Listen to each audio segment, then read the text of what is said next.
Atenção aos detalhes, memória excepcional, pensamento lógico e criatividade são algumas das habilidades mais marcantes que fazem parte do universo autista. Esses talentos não são apenas traços, mas verdadeiros recursos a serem reconhecidos e valorizados na construção de uma sociedade mais inclusiva.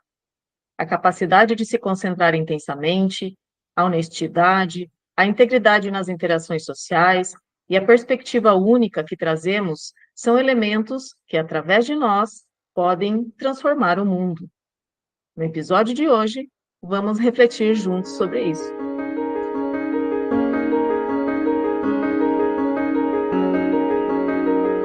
Norteando, um podcast sobre a vida adulta autista. Bom dia, boa tarde, boa noite, pessoal. Eu sou o Miguel E eu sou a Cássia. e sejam muito bem-vindos a mais um Norteando. O episódio de hoje, na verdade, não é apenas um episódio, é uma celebração de nós mesmos. É um momento em que a gente vai olhar para tudo que nós somos e vamos captar, assim, o melhor dessa experiência tão única que é ser autista, né? Então, Cássia, conta pra gente o que é que vai ter hoje no nosso episódio. Olha, a gente está muito feliz aqui de finalmente chegar nesse episódio, né? Porque a gente vai falar dos pontos fortes dos autistas.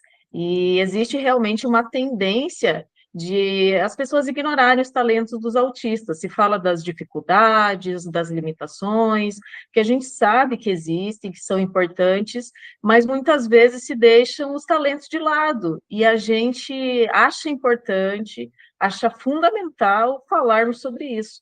Então, no nosso primeiro bloco, Exatamente.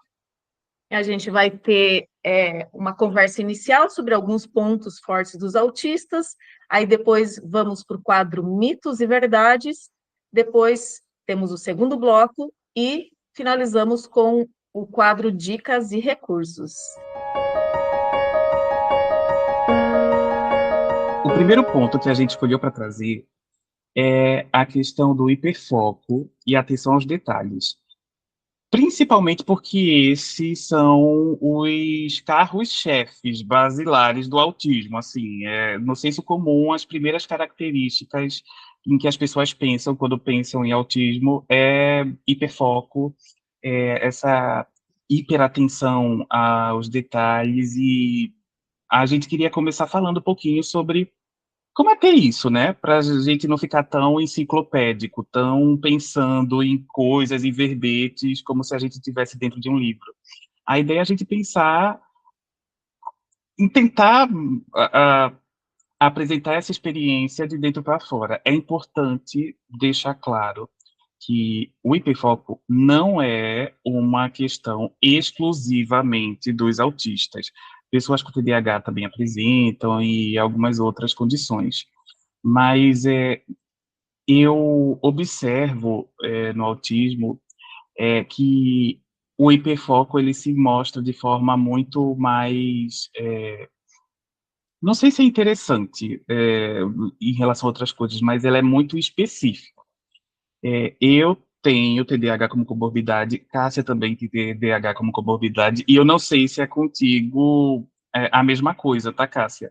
Mas comigo, eu consigo perceber claramente o que é um hiperfoco autista e um hiperfoco do TDAH, assim. Isso é muito maluco, mas é muito interessante. Eu também não sei se vocês que estão ouvindo sentem dessa mesma forma ou vão concordar comigo, mas assim, quando eu estou em hiperfoco autista, eu sinto algo muito próximo de um relaxamento muito profundo e o tempo passa brutalmente mais rápido. É impressionante. Não são coisas assim de passar uns 20, 30 minutos, é uma coisa que passa magicamente 3, 4 horas e quando a gente tenta se focar e principalmente quando a gente está fazendo, né, coisas que gosta bastante. Nossa, assim, é uma coisa tão forte que eu não sei se acontece contigo, Cássia, mas altíssimas vezes eu já esqueci de ir ao banheiro, de, sei lá, beber água, já De esqueci, assim, de fazer dormir. várias coisas. Como? Dormir. Ah, muito obrigado, exatamente. É exatamente isso. Então, eu acho que, eu não sei, eu acho muito próximo de um estado. Eu não sei se eu vou estar me fazendo entender. No TDAH, eu sinto algo mais próximo, assim, de uma fixação. É tão difícil falar isso, que também é uma fixação do hiperfoco autista, mas eu sinto a fixação muito mais tensa. Eu não sei se sente também dessa forma, mas é algo quase próximo de uma fissura do TDAH, assim, é algo muito assim, tipo, tô ali, preciso fazer aquilo, preciso resolver, a gente fica alerta. Eu nunca parei para pensar nessa diferença de hiperfoco autista e hiperfoco em TDAH, Miguel. Então, eu não tenho clareza como você assim, não, tá? Mas eu entendi perfeitamente, e inclusive já me veio lembranças, né? De memórias, de situações, e comecei a querer identificar e depois do que você falou, mas eu nunca tinha prestado atenção nisso. Então, por exemplo, assim, quando eu estou lendo alguma coisa, ou né, fui professora durante muito tempo, então preparando a aula, isso aí era o meu hiperfoco autista, pela descrição que você falou, é mais relaxado, eu tenho mais tempo, não é uma coisa que eu estou com prazo. Porém, quando eu tenho um prazo mais apertado para fazer alguma coisa, eu fico numa atenção que eu chego a ficar irritada se houver qualquer tipo de interrupção. Eu falo, agora não dá. Então, se o meu telefone toca, tem que estar no mudo, porque eu não vou atender, sabe? Então, eu percebi agora, pela descrição que você deu, que são situações bem diferentes. Uma é mais eu estou num flow, né? Como no fluxo, no autismo. E nessa Isso, outra situação isso. não é um flow, não. Nessa outra situação talvez, não sei se entendi direito, mas quando eu estou sob pressão de prazo, por exemplo, né, e a gente vai falar sobre isso, a questão da responsabilidade da pessoa autista, que é muito forte também, a gente vai cumprir prazo a todo custo. Uhum. Então, eu fico numa atenção mais tensão, com mais tensão, sabe? Não sei se foi muito claro. É exatamente isso que eu quis dizer também. Agora, e também de novo assim, por favor, não estamos aqui aproveitando para falar bem do autismo e meter o pau no TDAH. Nada disso. Essa é uma forma de visualizar as diferenças que eu, Miguel, estou trazendo e eu estou compartilhando. Não vi isso em canto nenhum, tá, gente? É uma forma assim que eu, pelo menos eu encontrei de organizar essas coisas em mim e também assim, me relacionar da forma mais saudável que eu consegui com isso, porque realmente, na questão do hiperfoco autista, é uma expansão de consciência, de tempo, parece que tudo fica enorme, assim, tudo fica amplo. Aí é que entra a questão da atenção aos detalhes, né, que muita gente fala, assim, é, o que parece muito pequeno e muito miúdo se expande assim na nossa vista com uma proporção assim monumental. E talvez por isso essa expansão do tempo ocorra também, da gente ficar apreciando coisas e tal. Não sei, é o que eu estou trazendo aqui. Se alguém que estiver ouvindo a gente tiver uma outra percepção, outra forma de explicar, por favor, deixa nos comentários, fala com a gente sobre isso, porque esse assunto realmente é muito interessante, né? Assim, da gente ficar tentando dizer como que é.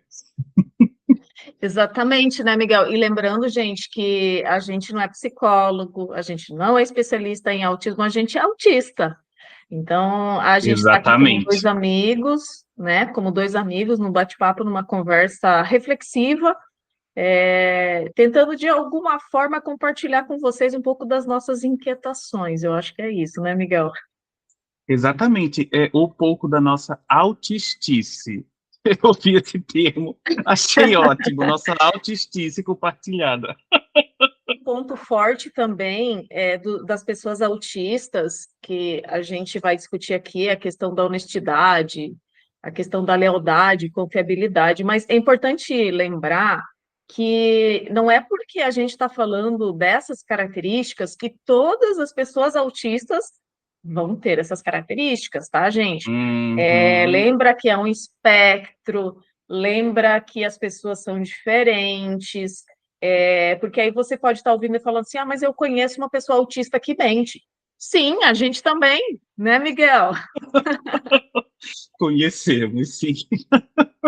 Então, assim, existe sim, mas quando a gente traz essas características aqui para compartilhar com vocês, é que muitas pessoas autistas apresentam essas características. Não quer dizer que 100% das pessoas autistas têm essas características, tá, gente? Então, deixar isso bem claro, que não é um determinismo.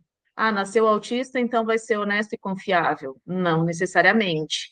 Mas é só para vocês irem pensando aí a respeito dessas características e talvez se reconhecendo nelas ou lembrando de alguém que vocês conhecem. Uhum. Então, a pessoa autista, em geral, ela tem uma comunicação mais direta e transparente.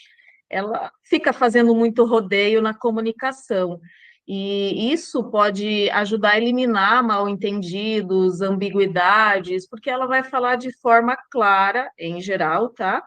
O que ela está querendo, qual que é o objetivo dela, e isso pode ser muito favorável, né, em relações tanto pessoais quanto relações profissionais. Uma outra característica que a gente tem muito forte é a adesão a regras e verdades. Então, muitas pessoas autistas têm um forte senso de justiça e elas aderem fortemente, rigorosamente às regras. E aí eu vou compartilhar aqui uma experiência com vocês de uma dificuldade que eu tenho de quebrar regras. Então, por exemplo, eu sou uma pessoa que sempre atravessa a rua na faixa de pedestres. E ai, meu Deus do céu, se eu tô com outra pessoa junto e essa pessoa atravessa a rua fora da faixa de pedestres. Eu lembro que já teve uma época da minha vida que eu estava fazendo um treinamento e a gente saía para almoçar e todos os meus colegas atravessavam fora da faixa. Eu voltava na Eita! metade, eu voltava lá na esquina para atravessar na faixa, andava mais um tanto lá para depois encontrar com eles. Eu era a única pessoa que atravessava na faixa. É, então, assim, não quer dizer que isso seja sempre assim, mas eu tenho plena consciência, estou atravessando fora da faixa, não é um negócio assim, vamos atravessar aqui, não. Gente, estou atravessando fora da faixa, estou fazendo um negócio errado. Uma É coisa meio contra a uma. lei. Exatamente, exatamente. Então, eu tenho essa característica, assim, não sei como é com você. Você se atravessa na faixa também, Miguel? Olha, atravessar na faixa, eu eu vou precisar confessar, querida Cássia, que quando nos conhecermos e atravessarmos na faixa, eu vou olhar para você e para onde você for, eu vou. Porque uma das, das coisas que eu gostaria muito de ter, assim, dentro do autismo, e é uma das características que eu, infelizmente, mesmo não tenho, é o senso de direção, assim. É uma coisa, assim, que se eu pudesse escolher, eu trocaria qualquer outra coisa por isso. Sou completamente desorientado, sou completamente, assim, perdido no meio da rua, num nível, assim, gente, que vocês não têm noção. Para dar uma ideia rápida, a gente está falando aqui sobre rua, eu inevitavelmente lembrei. Na semana passada, eu estava dando aula e peguei um carro de aplicativo para me deixar em casa. Por algum motivo, eu estava provavelmente em hiperfoco, que eu estava resolvendo alguma coisa no computador, ou criando alguma coisa assim. Eu desliguei totalmente e fui bater assim na casa da minha avó. Eu moro na zona norte de Recife. E assim, a casa da minha avó é quase eu no comecinho da Zona Sul, finalzinho da Zona Centro-Oeste. Então, assim, eu voltei. Quando eu cheguei lá, o motorista disse: o desembarque é à direita ou à esquerda? Aí eu olhei assim, tomei o meu tempo, né, para saber o que é a direita e a esquerda com toda a minha técnica. Gente, quando eu olhei, onde é que eu tava? Quem sou eu? O que é que eu estou fazendo aqui? Eu levei um tempozinho para saber o que é que eu estava fazendo naquele lugar, que lugar era aquele. Associei que estava na casa da minha avó e disse, moço, eu coloquei o endereço completamente errado, a gente vai ter que voltar. E detalhe, eu estava praticamente do lado da minha casa, cruzei Recife para voltar para lá de novo. Gente, eu paguei uma nota nesse dia, morrendo de vergonha. E o motorista ficou me olhando com a cara assim, de tipo, meu Deus, se eu quisesse sequestrar esse menino, eu teria sequestrado. Aí ele fez assim, quando me deixou em casa, e agora? A gente vai para onde? Você vai querer passear aonde? Eu disse, meu Deus do céu, que bico. E de verdade, gente, assim, eu desligo totalmente. É até um problema, mas assim, respondendo a sua pergunta com essa confabulação enorme, eu vou para onde você for, querida Cássia, então fique muito tranquila que eu não vou desrespeitar essa regra. Ouvindo você contar que, gente, é importante fazer uma coisa, né? Um alerta, né? O fato de eu e o Miguel também termos TDAH, então tem muitas características que são diferentes em quem é autista puro, digamos assim, em quem é TDAH puro e quem tem as duas condições. As duas Então condições. é algo complexo, sabe, gente? Por isso que a gente sempre fala para vocês buscarem um especialista para fazer diagnóstico e entenderem melhor sobre isso, porque não é algo tão simples assim, né? Cada pessoa é diferente. E aí, quando você tem uma outra condição associada, é importante a gente compartilhar isso, porque assim, ao mesmo tempo que muitas vezes a gente tem um hiperfoco num assunto específico, para outras coisas a gente pode ter uma desatenção total, sabe? Isso também já aconteceu comigo. Então, não é porque a gente está falando dessas características que, que é um rótulo, né? Então, tem que Uhum. lembrar que a gente é ser humano, né, Miguel? E que bom que você vai atravessar na faixa comigo, eu fico muito feliz. Bom, Ótimo! continuando, continuando aqui, uma outra característica, um outro ponto forte das pessoas autistas é a fidelidade nas relações. Então, dizem que as pessoas autistas têm dificuldade de fazer amigos e manter muitos amigos.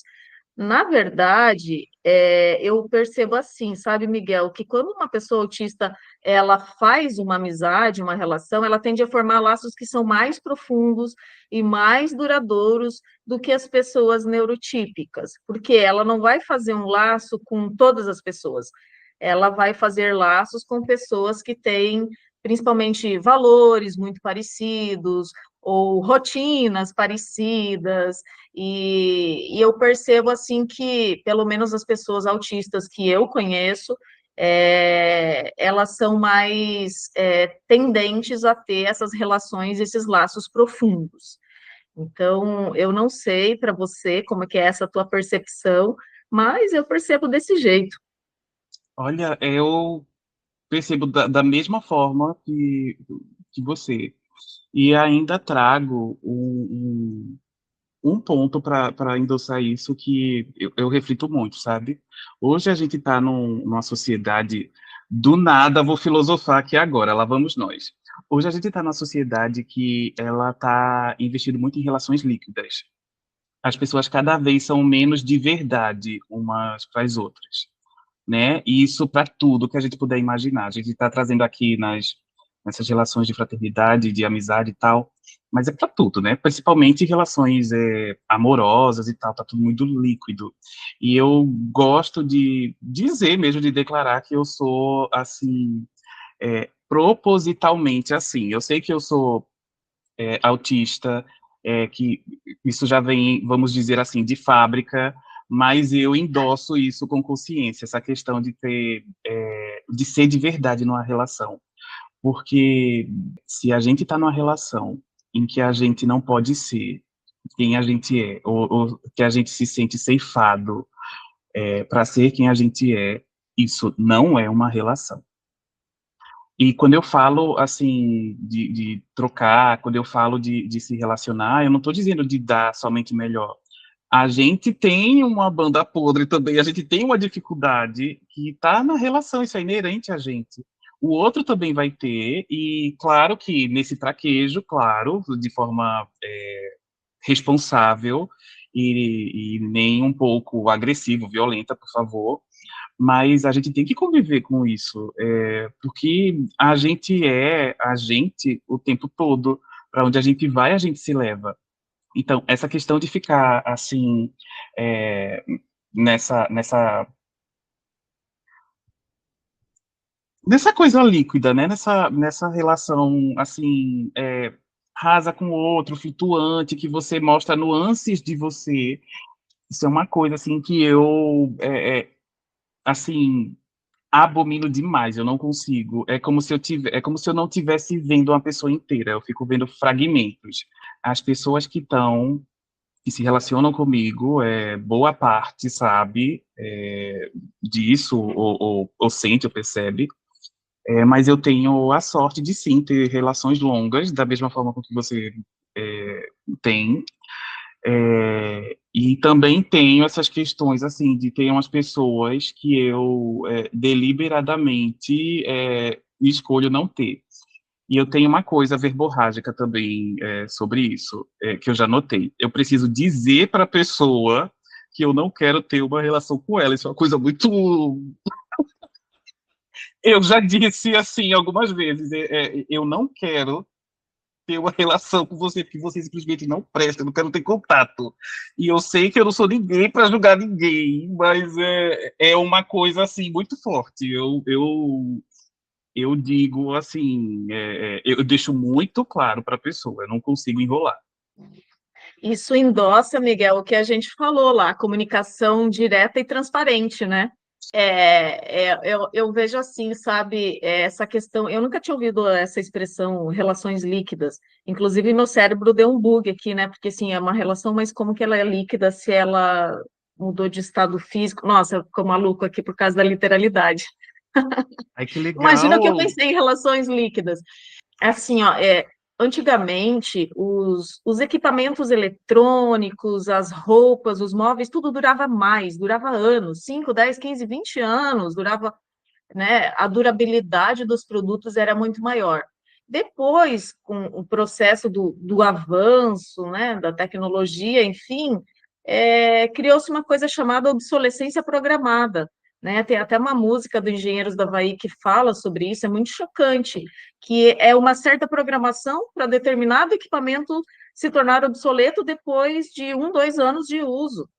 Então, assim, Perfeito! cria lá o modelo de telefone, aí dali um ano já lança um novo modelo. Então, aquele que você comprou ano passado já é antigo, já é obsoleto, já não é o último.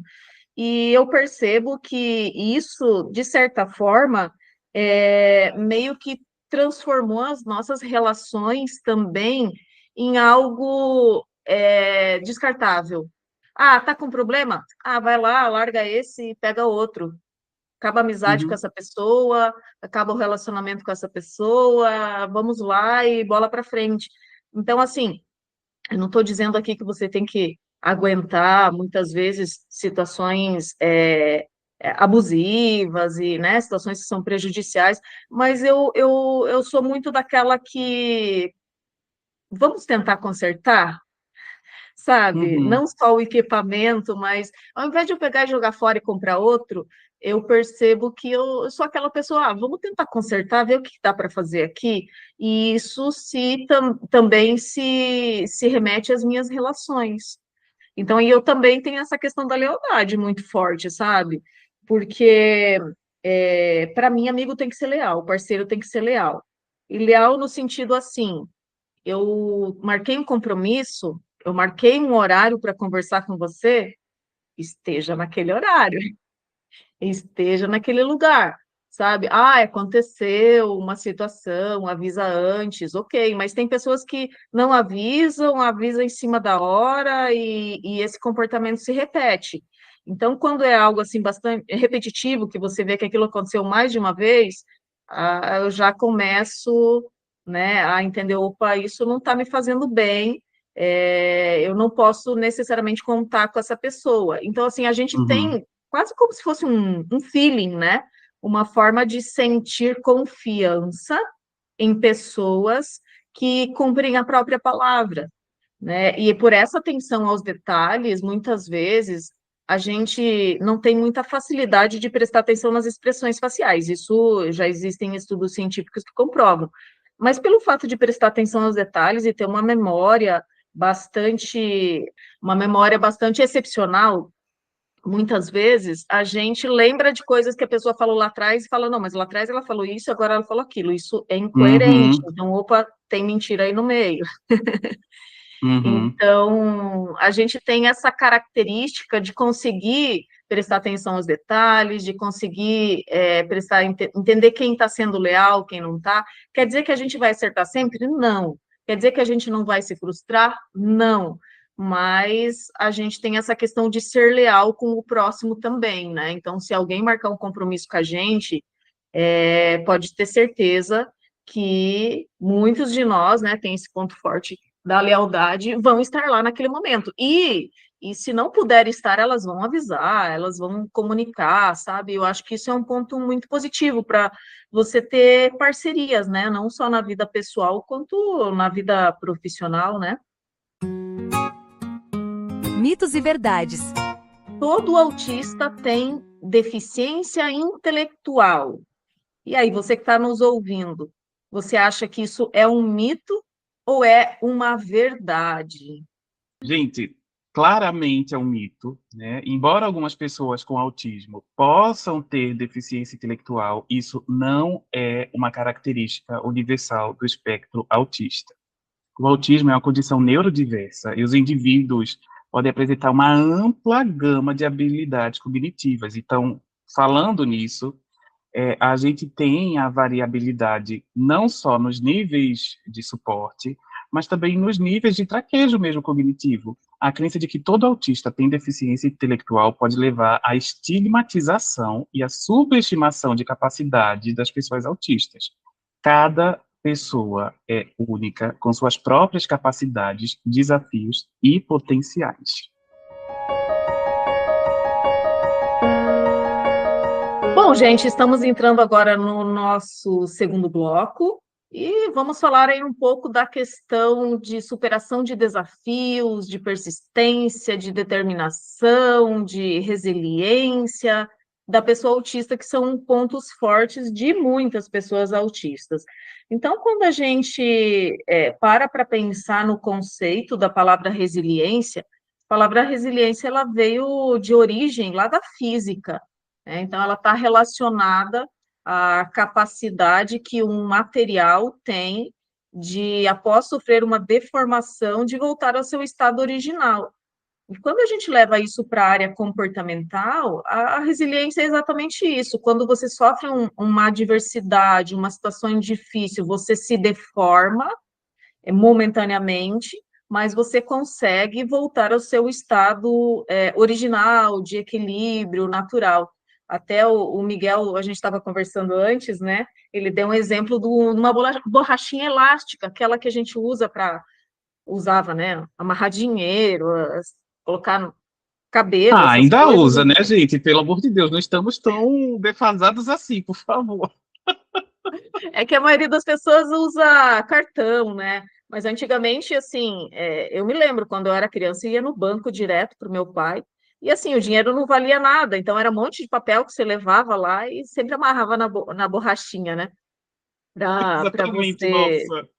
Era um monte de papel para pouco valor, né? Mas é aquela borrachinha, então quando você deforma ela, quando você espicha, ela muda o seu formato original. Então, está passando por um momento de dificuldade, está passando por uma força externa, você se modifica. Mas logo na sequência, assim que passa essa força externa ou esse acontecimento, o elástico tende a voltar ao seu estado original. E é mais ou menos isso que a gente passa dentro da área comportamental. Então, mesmo a gente tendo essa dificuldade de sair da nossa rotina, de se adaptar a mudanças, eu percebo que os autistas, frequentemente, eles passam por desafios que são muito significativos, e desde a infância. Então, sejam desafios sensoriais, desafios na escola, barreiras sociais, e a capacidade que a gente tem de avançar é um testemunho da nossa resiliência, sabe? Então, assim, se cada um de nós que é autista, que está ouvindo aqui, parar para olhar a sua história, com certeza você vai lembrar de situações em que você foi mais persistente do que a maioria das pessoas que você conhece. Uhum. Mas muitas vezes a gente não valoriza isso, né? A gente não reconhece isso como um ponto forte, como um ponto positivo. A gente às vezes olha para o lado do copo vazio, sabe? Ai, mas eu tive que fazer tantas vezes tal prova para ser aprovada. Agora, se eu olhar do outro lado, eu penso, caramba, olha só como fui persistente. E aí que eu dou um exemplo, né, da minha própria trajetória de vida pessoal e profissional. Eu hoje sou servidora pública do Estado de São Paulo, mas para eu estar no cargo que eu estou hoje, eu fiz 21 concursos. Então, assim, não foi que eu fiz lá um concurso e passei e fui aprovada como muitas pessoas que eu conheço. Não, então eu passei por vários reveses, digamos assim. Em cada um eu pensava assim, como é que eu posso fazer diferente? O que que eu preciso mudar aqui? Então foi um momento de também trabalhar muito a questão de mentalidade, de trabalhar autocrítica. Tive momentos de quase desistir, tive vários momentos de vontade de desistir. Mas uma coisa que me ajudou muito assim foi conhecer histórias de outras pessoas que tinham passado por esse processo e como que elas pensaram, como que elas trabalharam a parte mental. Eu acho que foi assim fundamental. Então, assim, talvez quem olhe de fora fala assim, caramba, mas foi demorado, hein? Nossa. Mas eu olho de uma outra forma. Eu penso assim, como eu fui persistente, né? Como eu consegui superar as dificuldades. E, gente, detalhe, eu, na época que eu fui aprovada no concurso, eu não sabia que era autista, tá?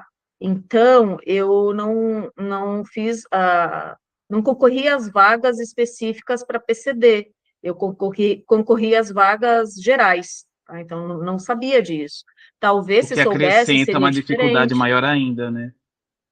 Exatamente. Então, assim, não tive tempo extra de prova, não tive isolamento em sala, não tive nada disso. Então, eu vejo que a gente, como autista, tem essa característica de ser persistente em relação às nossas metas, em relação aos nossos objetivos. E aí, por exemplo, assim, quando a gente se depara com um problema, né, um interesse específico, a gente tende a dedicar bastante tempo, seja estudando para entender como aquilo funciona, ou para tentar encontrar soluções, né? Então, a gente, em geral, como autista, somos pessoas muito determinadas. Eu vejo assim que ou as pessoas neurotípicas não persistem durante muito tempo para chegar a um determinado resultado. Eu não sei, também não tenho embasamento científico para isso, tá? Mas são apenas percepções das nossas vivências e nossas experiências. E você, Miguel, tem alguma história aí para você contar a respeito disso? Nossa, Cássia, primeiro que lindo essa tua, enfim, história, esse teu momento de vida. Eu não sabia dessa, dessa resiliência, né? Enquanto você estava falando, eu estava aqui pensando, essa história me fez pensar numa reflexão. Não sei se é assim também contigo, mas todas as vezes que eu entendi que eu estava sendo persistente, eu não estava fazendo deliberadamente aquilo por persistência, que é que eu quero dizer assim, eu não estava me convencendo de que eu precisava ser persistente. Eu estava sendo e ponto, assim, eu não conseguia ser diferente.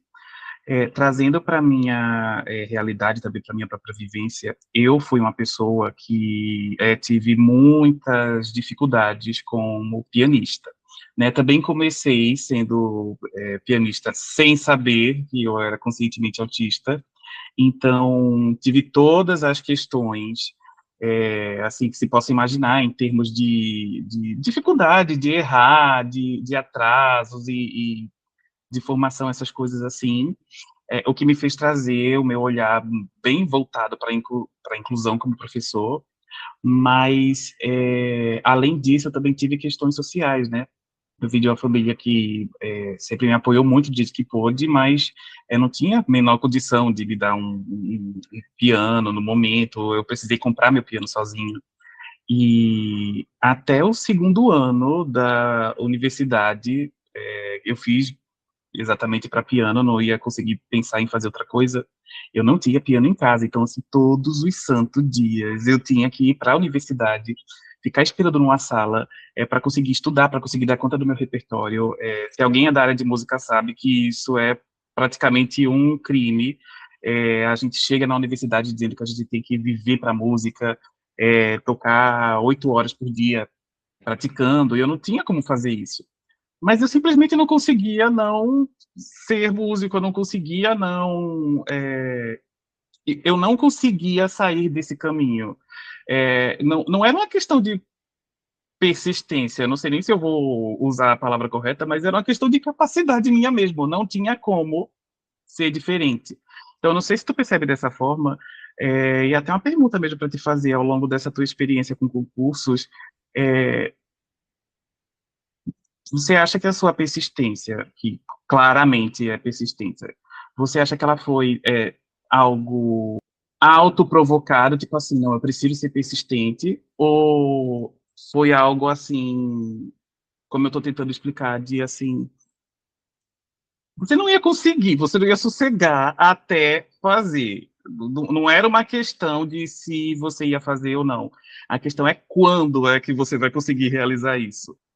Nesse caso específico dos concursos, não, Miguel. Assim, eu me considero uma pessoa persistente, mas foi um tempo muito intenso para mim, porque eu tinha acabado de concluir meu mestrado, eu tinha 27 anos, e eu queria ser professora universitária, mas na cidade onde eu morava não tinha faculdade que tinha o curso, né, para eu dar aula.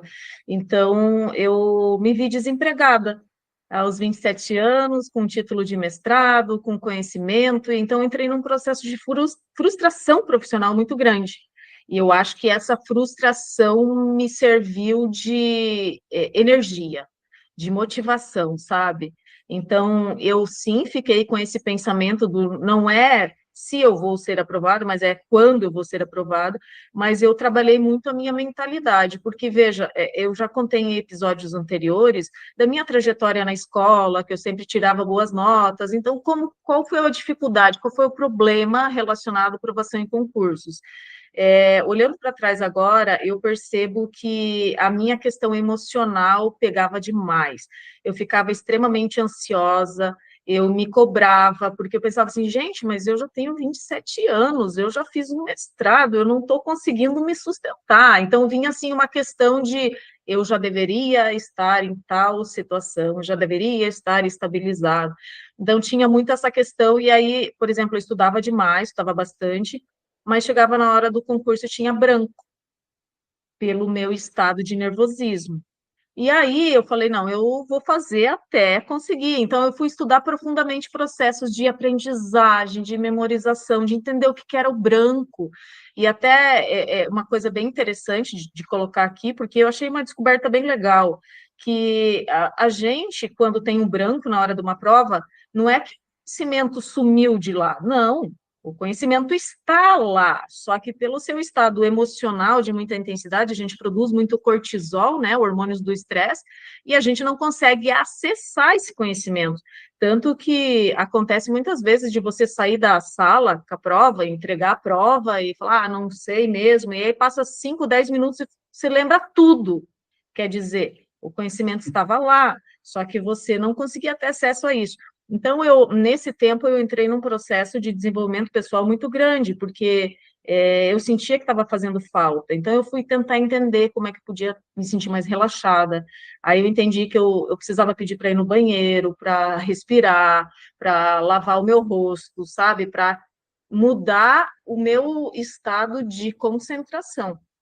Só que não foi assim, rapidinho, né? Não, não foi. Foi muita leitura, foi muito estudo, foi muitos cursos, muito aprendizado para eu chegar nesse ponto de, eu consigo me autorregular, eu consigo voltar ao meu equilíbrio, ao meu centro, e eu vou lá e eu lembro a resposta, sabe?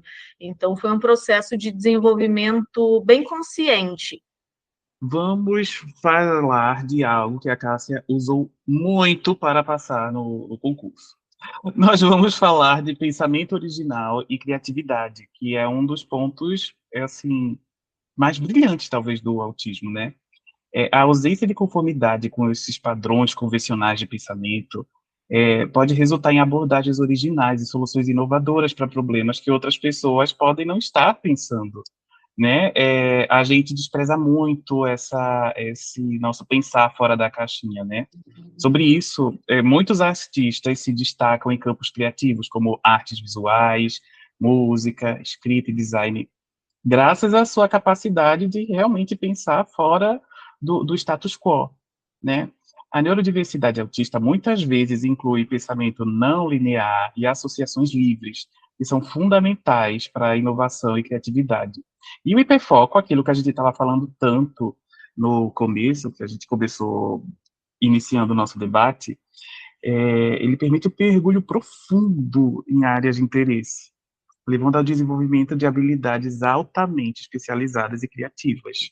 Mas é importante que a gente perceba que, do ponto de vista, vamos dizer assim, psicológico, né, a criatividade, ela nada mais é do que a capacidade da gente de encontrar soluções novas e não pensadas anteriormente para tudo na vida. Então, a gente pode ser criativo tanto na arte quanto, sei lá, na forma de cozinhar, quanto na forma de escrever, na forma de pensar, só para a gente não ficar reduzindo a criatividade à área artística, apesar de ser bastante, assim, demarcado, né, é o habitat comum da criatividade, mas ela permeia a nossa existência. Eu só queria comentar aqui que essa semana até eu vi um vídeo, me lembrei agora, que falava justamente sobre essa capacidade, essa criatividade de você resolver problemas de forma diferente. E aí o vídeo mostrava uma moça com o passaporte aberto na mão e tentando tirar uma foto com o celular do passaporte. Só que o passaporte não ficava totalmente aberto como um livro, né, gente? Ele tende a se fechar. Então, ela não conseguia segurar o celular e tirar foto do passaporte ao mesmo tempo, porque o passaporte fechava. E aí ela fica naquele derruba o passaporte, tenta pegar de novo, e aí ela olha para o lado e ela está numa sala com uma mesinha de centro, baixinha, de vidro, transparente. E aí, então, ela coloca o passaporte aberto embaixo da mesa de vidro, pressiona de baixo para cima e aí ela consegue tirar foto. E eu achei que foi um vídeo fantástico, assim, para dar essa exemplificação do quanto, às vezes, a pessoa autista consegue pensar de uma forma que foge da caixa, né? Foge do pensamento linear, consegue ver possibilidades onde outras pessoas não conseguem ver. Dicas e recursos. No quadro Dicas e Recursos de hoje, a gente gostaria de deixar sugerido aqui para vocês uma palestra maravilhosa da Ana Parreira. Ela é participante como palestrante de um TED Talks que ocorreu lá em Fortaleza, que está disponível no YouTube, sobre o Asperger. Na época em que ela fez, o autismo nível 1 ainda tinha essa nomenclatura, e é uma palestra muito gostosa de assistir, apesar de ser um pouco antiga, né, tem mais de 10 anos, não tem nada assim de tão, nenhuma informação assim tão desencontrada ou equivocada, além do título, né, que está desatualizado, porque ela fala muito das experiências dela, e ela propõe um joguinho muito legal, de troca no meio do episódio. Eu espero muito que vocês assistam essa palestra, mas eu trouxe aqui um recorte de um texto, de um poema, não sei, não me lembro agora exatamente o que ela chama, mas em que ela propõe uma troca de pessoas autistas com pessoas neurotípicas, né, que chama. Então ela fala assim: tu me ensinas a arte da síntese e eu te ensino a apreciar os detalhes. Tu me ensinas a arte de agradar e eu te ensino o prazer de ser leal. Tu me ensinas a escolher roupas e eu te ensino a nomear cada estrela. Tu me ensinas a lidar com dinheiro e eu te ensino a enfrentar frustrações. Tu me ensinas a nadar na superfície e eu te ensino a mergulhar. Tu me ensinas a perceber intenções e eu te ensino a não controlar. Tu me ensinas a provar uma comida nova e eu te ensino a comer bem devagarinho.